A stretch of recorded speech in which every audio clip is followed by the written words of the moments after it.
Pertalite langka, sopir angkot Paso minta DPRD Ambon awasi SPBU.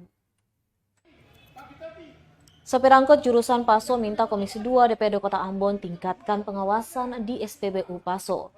Pasalnya sudah sebulan terakhir terjadi kelangkaan BBM jenis Pertalite di SPBU itu.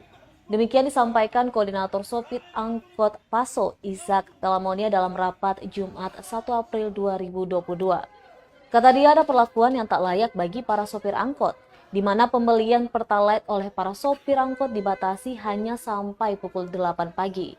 Menurutnya jumlah angkot Paso secara keseluruhan berjumlah 189 unit. Sehingga dengan adanya kelangkaan ini angkot yang beroperasi tidak sampai 50%. Sebelumnya sejumlah sopir angkot jurusan Paso seruduk kantor DPRD Kota Ambon Jumat siang. Kedatangan mereka menyuarakan kondisi mereka yang sulit mendapatkan BBM jenis Pertalite di SPBU Paso.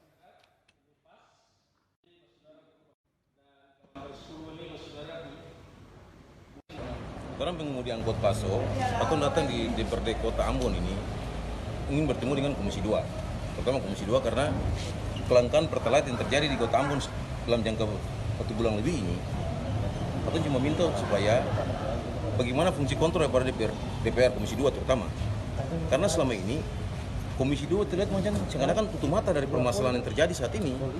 Karena kalau mau bilang dorang sebagai mitra dengan Pertamina dan SK Migas, dorang bisa melihat itu secara langsung bukan sampai saat ini katanya bikin aksi dulu. Baru dorang tanggapi akan, tapi 1 bulan yang lalu mesti harus tanggapi akan seperti itu. Tapi nyatanya kan sampai sekarang belum ada apa-apa. Akibatnya kami sebagai pengemudi tidak rasa kepuasan kami lakukan aksi seperti ini.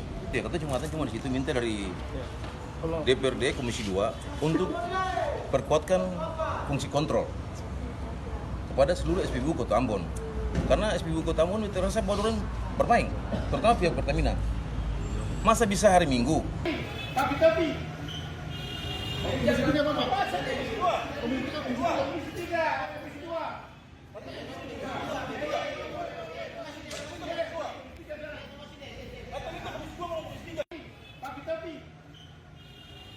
Terima kasih sudah nonton. Jangan lupa like, subscribe, dan share ya.